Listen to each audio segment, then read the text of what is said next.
വാർത്തകൾ ആദ്യമേ അറിയാൻ പ്രൈം ന്യൂസ് മലയാളം സബ്സ്ക്രൈബ് ചെയ്യൂ. കഴിഞ്ഞ ദിവസം ഒരു വാഹനാപകടത്തിൽ ഒരു കുടുംബത്തിലെ 4 പേർ അന്തരിച്ച വാർത്ത കേട്ടിപ്പോഴും പ്രേക്ഷകർക്ക് നടുങ്ങൽ മാറിയിട്ടില്ല. എല്ലാവരും വന്നതിന് ശേഷം ഇന്നാണ് അവർ 4 പേരുടെ യാത്രയയപ്പ്. ശരിക്കും പറഞ്ഞാൽ ഒരു നാട് മുഴുവൻ ഇപ്പോൾ കരയുകയാണ്. അത്രമേൽ പ്രിയപ്പെട്ടവരായിരുന്നു അവർ. അവിടെ വീട് വെച്ച കാലം മുതൽ തന്നെ ആ പള്ളിയിലും ആ പള്ളിയിലുടനീളമുള്ള എല്ലാ കാര്യങ്ങൾക്കും ഓടി നടക്കുന്നൊരു വ്യക്തി.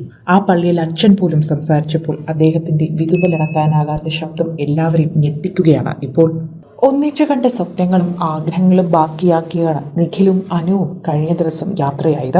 അവരുടെ 2 പേരുടെയും പ്രിയപ്പെട്ട മാലാഖമാർ, അവരുടെ 2 പേരുടെയും മാതാപിതാക്കളിൽ ഏറ്റവും പ്രധാനപ്പെട്ട അവരുടെ സ്നേഹം നിറഞ്ഞ പിതാക്കളെയും കൊണ്ടാണ് അവർ പോയതെന്ന് പറയണം.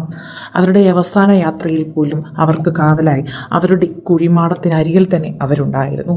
എന്നാൽ ഒറ്റപ്പെട്ടു പോയത് ആ 2 അമ്മമാർ മാത്രമാണ്.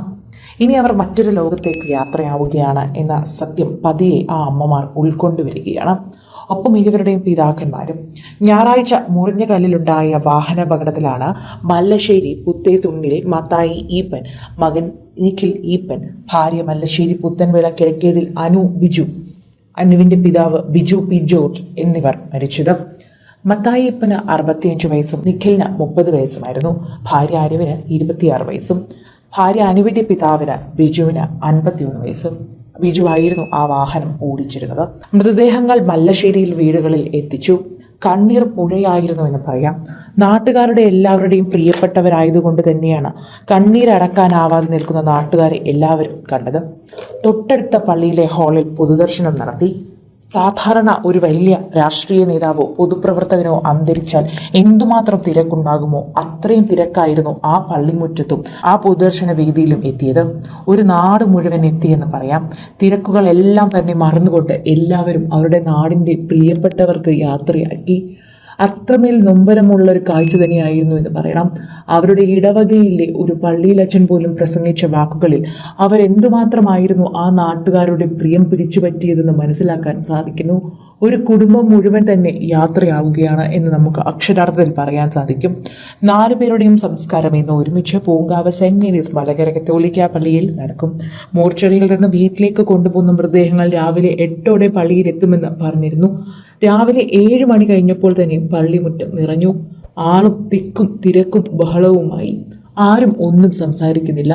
നിശബ്ദത മാത്രം. ആളുകൾ നടക്കുന്ന ഒരൊച്ച മാത്രം. പിന്നീട് നോക്കുമ്പോൾ അനുവിന്റെ മാതാവും നിഖിലിന്റെ മാതാവും ഒരുമിച്ചിരുന്ന് കരയുന്ന കാഴ്ചയാണ്.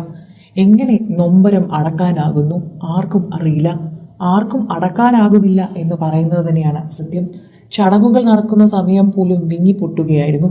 ആ പള്ളിയിലച്ഛൻ അനുവിനെക്കുറിച്ചും നിഖിലിനെക്കുറിച്ച് പോലും സംസാരിക്കുമ്പോൾ അത്രമാത്രം വേദനയായിരുന്നു അദ്ദേഹത്തിന്റെ വാക്കുകളിൽ കാണാൻ സാധിച്ചത്. എല്ലാവരുടെയും പ്രിയം പിടിച്ചു പറ്റിയാണ് അവർ യാത്രയായതെന്ന് പറഞ്ഞേ മതിയാകും. ബിടെക് നേടിപ്പോയത് ഗൾഫിലേക്കായിരുന്നു. കാനഡയിലെത്തി ക്വാളിറ്റി എഞ്ചിനീയറിംഗിൽ ഡിപ്ലോമ എടുത്തു. പ്രണയം വിവാഹമായപ്പോൾ മാധവിത് മലേഷ്യയിലും സിംഗപ്പൂരിലും ആക്കണമെന്ന് തന്നെ അവർ ആഗ്രഹിച്ചിരുന്നു.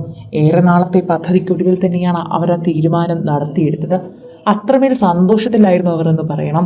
കാരണം വളരെ ചെറുതിലെ തന്നെ പരസ്പരം അറിയാമായിരുന്നു. പള്ളിയിലെ യൂത്ത് വിങ്ങിൽ പോലും ഇവർ 2 പേരും നന്നായി തന്നെ ആക്റ്റീവായിരുന്നു. ശരിക്കും പറഞ്ഞാൽ എല്ലാവരും എടുത്തു പറയുന്നത് അനുവിനെ കുറിച്ച് തന്നെയാണ്. എല്ലാ കാര്യങ്ങൾക്കും ഓടി നടക്കുന്ന അനു. പള്ളിയിൽ ക്രിസ്മസും ന്യൂ ഇയറും ഒക്കെ ആകുമല്ലോ, അതുകൊണ്ട് തന്നെ പള്ളിയിൽ ഒരുപാട് കാര്യങ്ങളുണ്ട് എന്ന് അവൾ വീട്ടിൽ ഫോൺ ചെയ്ത് പറഞ്ഞിരുന്നു. പള്ളിയിലെ സുഹൃത്തുക്കളോടും അത് തന്നെ പറഞ്ഞിരുന്നു. ഞാൻ വന്നിട്ട് അതൊക്കെ ചെയ്തു കൊള്ളാം എന്ന് വാക്ക് പറഞ്ഞിട്ടാണ് അനു പോയത്. എന്നാൽ ഇങ്ങനെ തിരികെ വരാത്ത യാത്രയിലേക്കാണ് പോകുന്നതെന്ന് ആർക്കും അറിയില്ലായിരുന്നു. അവരുടെ വിവാഹം കഴിഞ്ഞുള്ള ആദ്യ ക്രിസ്മസ് ആണ്. ഒരുപാട് ആഗ്രഹങ്ങളുണ്ടായിരുന്നു. പള്ളി വക തന്നെ ഒരുപാട് ആഗ്രഹങ്ങളും പ്ലാനുകളും ഉണ്ടായിരുന്നു. എന്നാൽ അതൊന്നും നടക്കാൻ പറ്റിയില്ല.